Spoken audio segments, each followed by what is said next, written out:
Hello, Bruce. Hi, Simon. Hello, everyone who happens to be listening. I'm glad you've accidentally stumbled across us. I wonder where you were actually trying to get to. If they're not listening, there's no point to this. There's not, is there? It's just two blokes sitting in cupboards having a chinwag. With something running off in the background that they're not listening to, called Factoraly. Factoraly? I think I've heard of that. Tell me more. So Factoraly is a podcast which we do every week. Mm-hmm. We come up with a subject which is either very dull or very interesting, and we make it very interesting for about half an hour. That sums it up. Sometimes that's really easy to do because it's a really interesting subject, and it just, the facts and the stories and the anecdotes just trip off the page. It's really easy. And sometimes not quite so much. Yeah. Like today. Yeah. Today's subject, we've had to really dig in the earth to find some interesting facts. We've had to peel back a few layers to get to where we're going. Don't. It's onions. It is onions. We are talking about onions. We're talking about onions. What fun.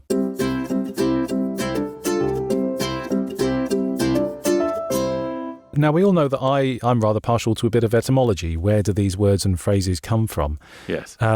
Originally, the onion is a funny one. The Latin name for onion is cepa or cepa, C-E-P-A, which didn't sort of last the distance except for when botanists refer to a particular plant and they use its Latin name. The various variations of onions always have the word cepa in it.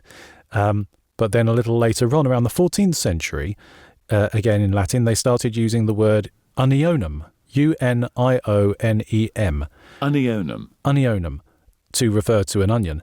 But that word also gives rise to the word unio, meaning unity or oneness or wholeness. Okay. Because all of the different layers of the onion come together to make one whole. Onion, yeah. So unionium led to the French oignon, and that leads to onion.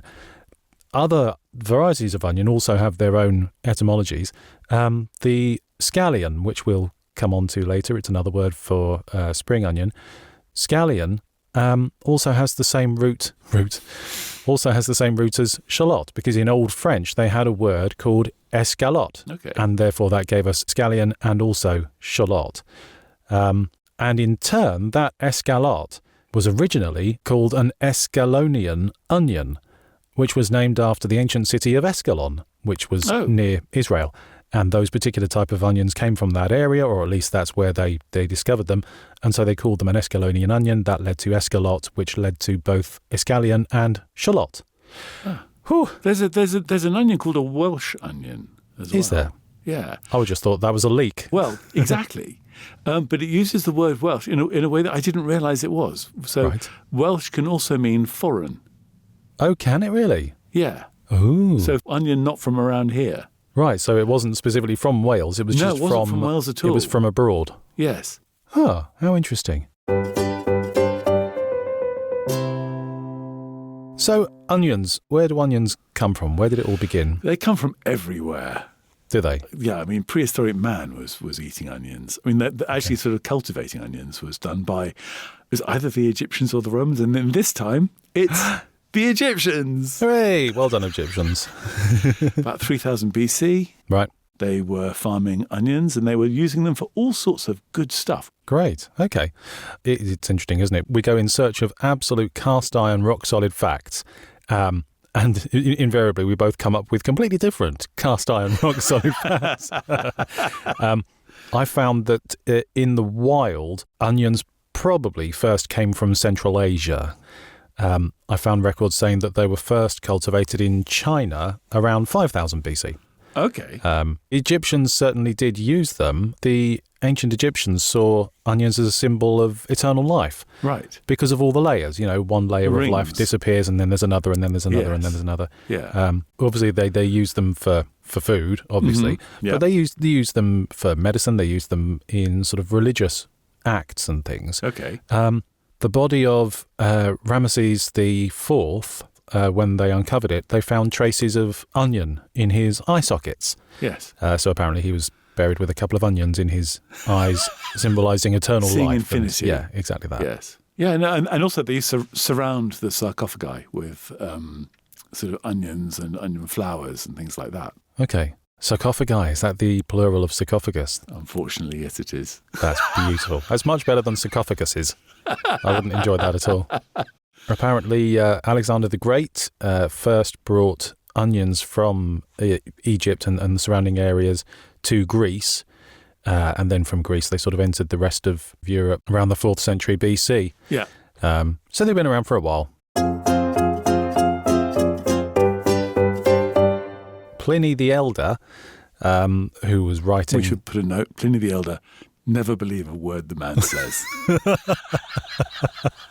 Sure, but he does write quite a lot of stuff, and a lot of historians have taken it into consideration, so I'm going to quote him anyway. Okay. What does Pliny say? Pliny the Elder, when writing about life in Pompeii, he documented the Roman beliefs about onions and their ability to cure all sorts of ailments. They were used for bad eyesight, they were used to help you sleep, they were used to cure oral sores, toothaches, dog bites, lumbago and dysentery. Okay, I take that back, because most of what Pliny just said is actually true. Is it? Yeah. Go Pliny! Spot on. Onions seem to be like the ultimate health food. They are amazing things. As medicines, they contain a lot of antioxidants, and that kind of lowers inflammation. They reduce cholesterol. They reduce the risk of heart disease. They lower blood pressure. They are just ridiculous. They also contain stuff which stops you going bald. Oh, that one is actually true? That is actually true. Oh. Yeah. Oh, I could have sworn that was the one that was going to be false. No, if you put onion oil on your head, Yes. onion juice or onion oil, you get thicker hair. Do you? And it's anti-dandruff. Wow.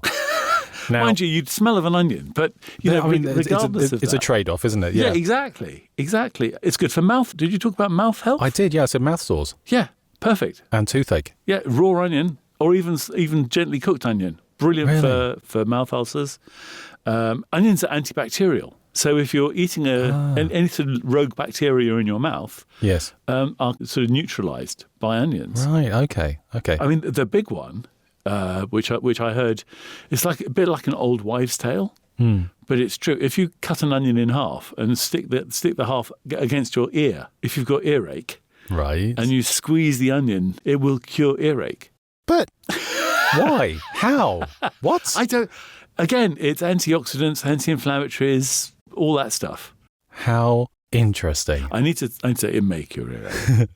I would like to point out that neither Bruce or myself are trained physicians, and any advice that we may or may not give is to be taken with a large pinch of salt. We're not even quacks. We're not even, no, don't even qualifies that. However, we do know stuff. So, for example, if you get bitten by a mosquito, again, Yes. chop an onion in half, rub the mosquito bite with an onion, and instantly no pain, no itching. Wow. Yeah. That's clever, isn't it? Isn't it clever? You just need to carry an onion around with you. Basically, if rather than carry a first aid kit, like a sack of onions, Yes. will do you very nicely. Wow. Oh, and you said Pliny said it helps sleep?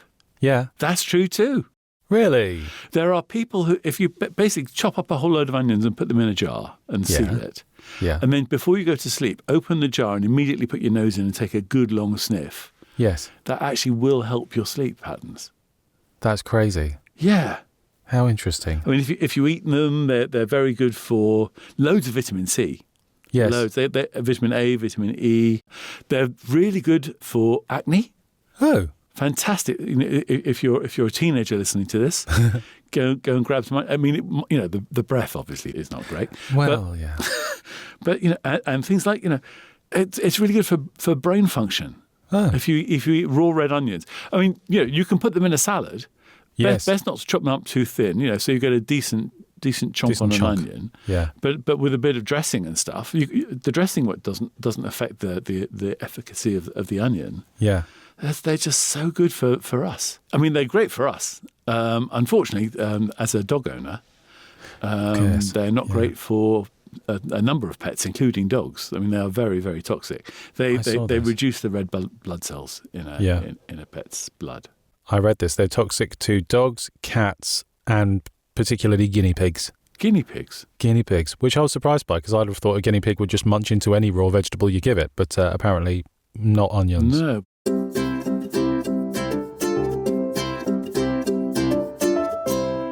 there's onions and onions as well, because you've got this, like the basic onion, the brown onion, and the white onion, and then you've got the red onion.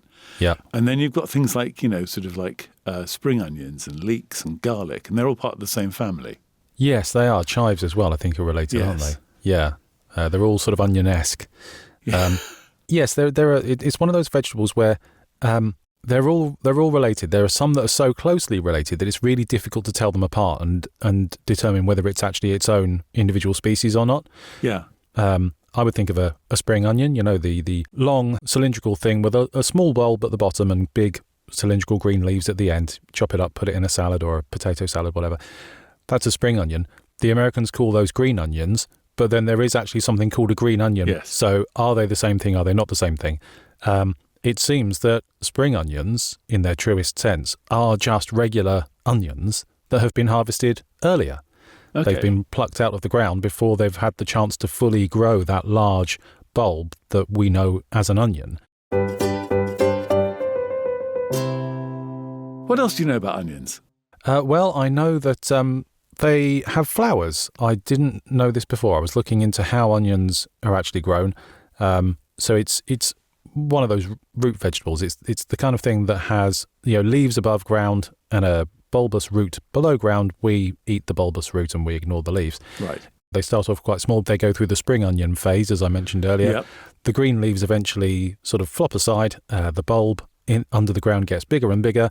It moves itself towards the surface. The outer layer becomes brown or red, depending on the variety. Yes. And you get that sort of lovely crispy skin on the outside. If you don't dig it up at that point in order to eat it, eventually the centre of the onion grows a stem which grows a little bulb of flowers. I've had that happen when you store onions too long. They kind of sprout, don't they? Yeah, they do. And they create this thing. I'd never heard this word before in my life. I love it. It's called an inflorescence. Oh, wow. An inflorescence is a little gathering of flowers, and it roughly looks like the shape of an onion, but in floral form. Representation. Tiny little white flowers in this sort of spherical inflorescence at the top of the onion. I have seen onion flowers. They are very pretty. They are quite cute, aren't they? And then that's how they propagate. Our way of growing onions is that you plop an onion in the ground and it grows into an onion, Yes. The natural way, it turns into these flowers spread, more onions come up. Fantastic. I remember at school you could grow onions. You had it's like a glass jar that had like a waist near the top of it, so you could put an onion in, yes. Fill the water up to just under the waist, if you like, of where the glass jar was, and you could see the roots actually extending into the bottom to get the nutrient, and then you get a flower off the top. Brilliant. I'd never realised before. And it makes sense because if they are related to sort of garlic and things like that, they have flowers, don't you? When you see wild garlic. Garlic flowers, yes. So it kind of makes sense that they would have. But because we always dig them up just before that happens, you never get to see it.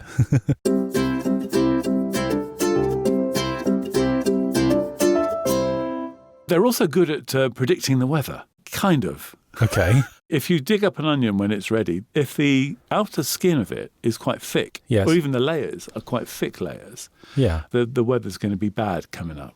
Oh, right, okay. Whereas if the skin's very thin, especially the papery outer layer is very thin, then that means that there's good weather on the way. Right. Did you know that there is a rhyme to support what you have just said? I did not. It's in the similar vein as red sky at night, shepherd's delight. Okay. Red sky at morning, shepherd's warning. And this goes, onion skins very thin, mild winter coming in. Onion skins thick and tough, coming winter cold and rough. Well, I never. Isn't that great? There's always a poet somewhere.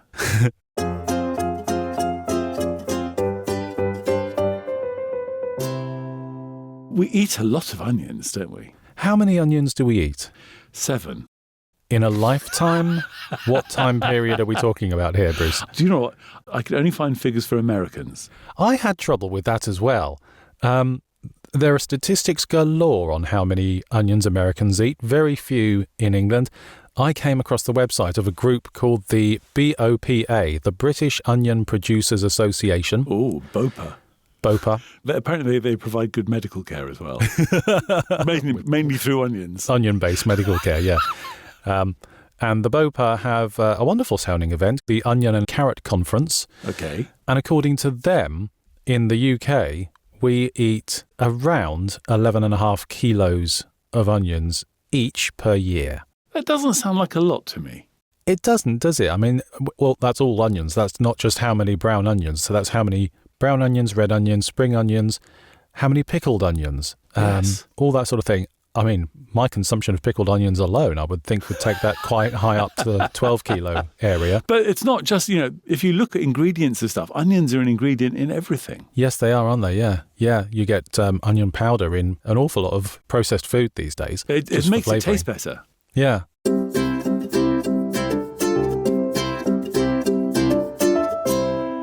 I had a little look around pickled onions, as I just mentioned. Uh-huh. And again, I had always assumed that the onion that you use for a pickled onion, I'm picturing the big, chunky, eye-watering pickled onion that you get in a fish and chip shop. Or a ploughman's lunch. Or a ploughman's lunch, yeah. You used to get them just served as a snack in pubs back in the day. I can't remember the last time I saw that. They are just regular onions that have been grown in a specific way to make them small. They're not a separate variety at all. They're just onions. Oh, sort of given less space to grow in. Yeah, that sort of thing. Or a small onion has been bred together with another small onion, and that's created an even smaller onion. Okay. And then you just stick it in vinegar for an indeterminate amount of time, and then you end up with this delicious, eye-watering, throat-burning snack. Oh, you like them like that? Oh, yeah. Oh, yeah. But there's another type of onion that is used for pickling, which actually is a separate variety, and that's the silver skin onion. The pearl onion. The pearl onion, yes, that's right. So the pearl onion is, you can picture it, can't you? You can picture picking up one of these small, sort of almost translucent white onions. Yummy. The outer layer comes off really, really easily. They're apparently quite a volatile variety of onion, and therefore they're not really used in any other area of life because they just sort of fall apart. But they are pickled and used as pickled onions. And you sort of get 2 or 3 of these little things on a ploughman's lunch or something like that, less harsh than the big ones. Yes. Presumably because they've got less space to soak up all the vinegar. Yes. I do like a silver skin onion. They're very nice, aren't they? I like sort of a mixture of silver skin onion and cornichon. Cornichon. Referring back to our episode on cucumbers. Indeed. When I was young, there used to be guys who cycled around with strings of onions that they brought over from France, and you would buy onions off an onion seller. That's actually a true thing. I just thought that was a terribly English, insulting, stereotypical image. No. There really were these guys that you bought onions off. How interesting. I know. Because the French onions were sort of tastier it was just a way of supporting these people. They probably went and bought them down the local market, but and then sold them as French onions. Yes. But French onion soup. Do you like French onion soup? I love French onion soup, yeah. Very nice. I would like it if it weren't for the cheese. But okay, fine. Yeah, it's very good.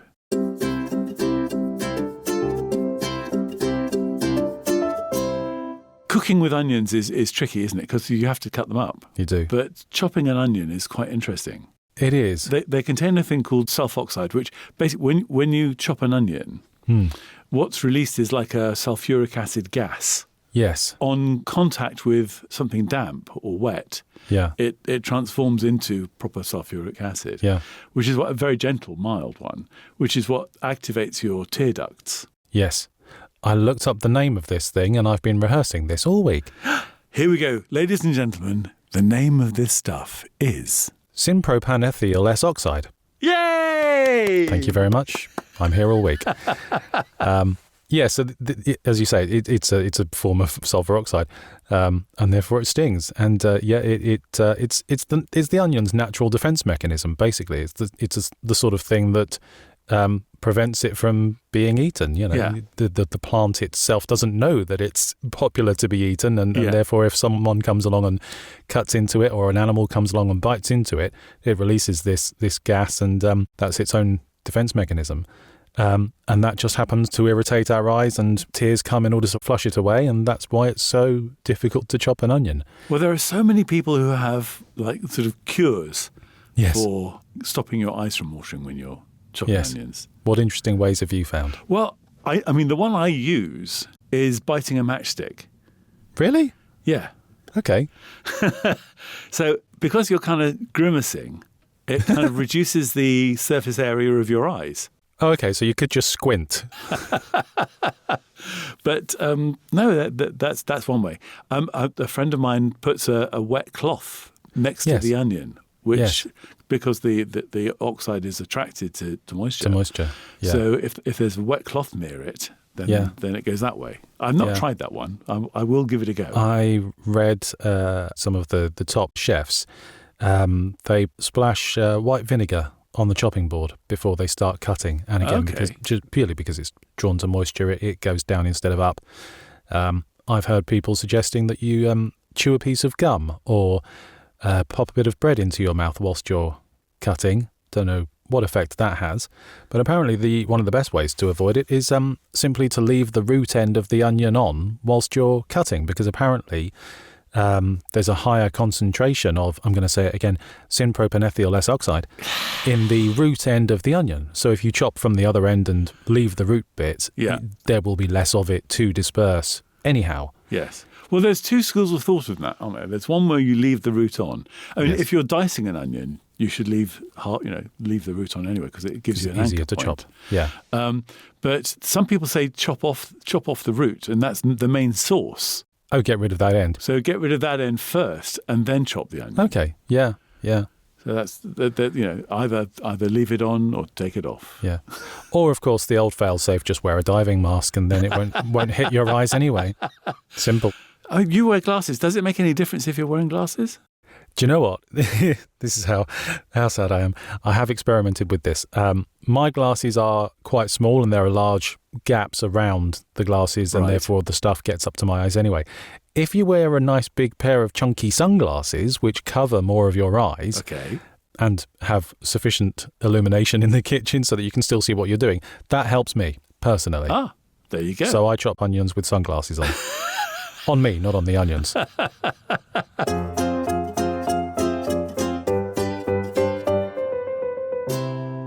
Looking through the history and the spread of onions, we've come from Egypt, we've gone through Greece, and we've gone into the rest of Europe.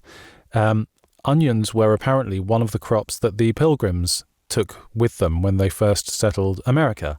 Okay. Not knowing what they were going to find there, they took an awful lot of things with them in order to grow and eat, and onions was one of them.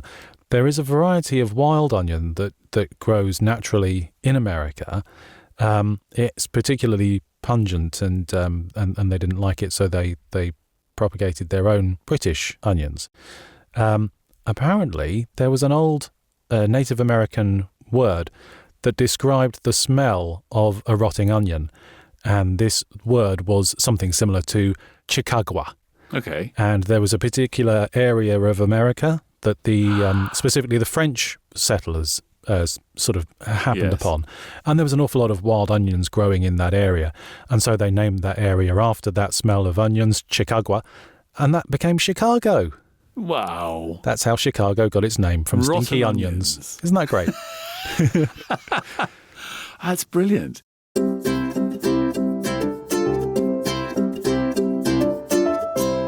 There used to be a belief in France that onions were an aphrodisiac. Everything's an aphrodisiac to the French. Indeed. In fact, this goes back to, originally it goes back to Greece. The ancient Greeks thought that onions were an aphrodisiac, and they used them as such. But the French used to serve onion soup to a newlywed couple the morning after their wedding night, because they thought that onions... Oh, this could have been to give them strength as well. Yes, that as well. Because the ancient Greek athletes, before the Olympics, yes, used to eat onions. They did. To balance their blood. Yes. I mean, they believed it actually made them stronger. Yes. They also used to rub onion paste all over their bodies in order to strengthen their muscles, apparently. Or it could just be that, the chap running downwind of you got a whiff of all the onion paste and backed away a little bit. Who knows? Well, I think given at that time, people probably smelt anyway. Yes, that's true. It was fine.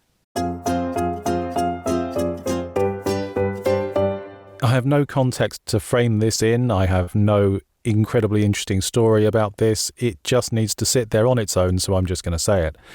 In a place called Blue Hill, Nebraska, there's an old law that says, no female wearing a hat that would scare a timid person can be seen eating onions in public. I don't know what to do with that information, Bruce, but Obviously, something happened at some point that scared the hell out of some sheriff somewhere Yes. or a local lawmaker. yes. And they went, right, we're having that one in the statute book. Yeah. And it's one of those laws that's just never been redacted. So apparently that is How still the weird. case. Isn't that great? A woman in a hat. No female wearing a hat that would scare a timid person. What kind of hat is that? I don't even know. But that fascinator. person in question Yes. cannot be seen eating onions in public. Bizarre. So that's a very precise combination of things. I'm just going to go out for a walk. I'll wear my incredibly scary hat and I'll eat some onions in public. Nope, not allowed. Can't Sorry. do that. Nope. Not in Blue Hill, Nebraska, you don't. Okay.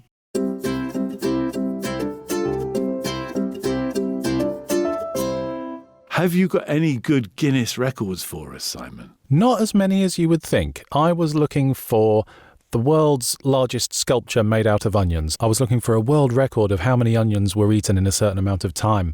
I couldn't find any. The only No. thing I found, World's biggest onion? world's biggest onion, yeah. I mean, that's a fairly standard thing, isn't it? I think it must be a bit like world's oldest man. It's like it's a record that continues. Well, I see what you mean. Yes, exactly. Yes, it's constantly outdoing itself. Yes. The current record for the world's biggest onion, this was in 2023. So again, as you say, it was just a little bit heavier than the one that had the title previously. Yes. This was grown by a gentleman called Gareth Griffin of Harrogate, and his onion weighed 8.97 kilograms, Okay. which is just under 20 pounds. That's a lot of onion. I bet it doesn't taste very nice, though. No, I know. I wondered that. I'll put the link to a YouTube video of this onion actually being weighed and recorded. It's a big old thing. It's sort of the size of a rugby ball, maybe a bit bigger. Gosh. I'll put a link to that up on Factoraly.com. Factoraly.com. You mean where the blog is? That's the one. That sort of dangerous place full of links to things that are actually more interesting than we are. Yes, that one. It's Factoraly gone mad. Yes. Yeah, absolutely. Well, I've run out of onion facts. I've peeled off every layer now. Yes, my facts are all pickled as well. I think it's safe to say that that's your lot. But at least now people who have been listening Yes. know their onions. Hey, brilliant. So before we go, you probably already subscribed because you're listening to this anyway, and you're probably listening on a Thursday because that's when we come out. Indeed. You probably like us. We hope Please so. like us. But you have to like every episode. You can't just like one. No. You have to go to have to every be episode thorough. and give us a 5-star review and tell us why you like us. Tell the rest of the world what you think is so good about this. Absolutely. If you would do all of those things, then you would be most welcome to join us again. Actually, you'll be welcome to join us again, even if you don't do those things. But Exactly. if you do, we would be chuffed. Yes, and offline, talk to people. Yes. just tell other people that you think might be interested in this kind of stuff. That we do this kind of stuff, You probably know some nerdy folk, just like us, who might be intrigued. and who might know more. And if they know more, then they can go to our Facebook page Yeah. and tell us where we got it wrong and what we missed. We welcome anyone who struts along and says, actually, did you know? That's our kind of person. Let them in. Yeah. Thank you all very much for listening to yet another fun-filled episode of Factoraly. Please come again next time. Cheerio. Au revoir.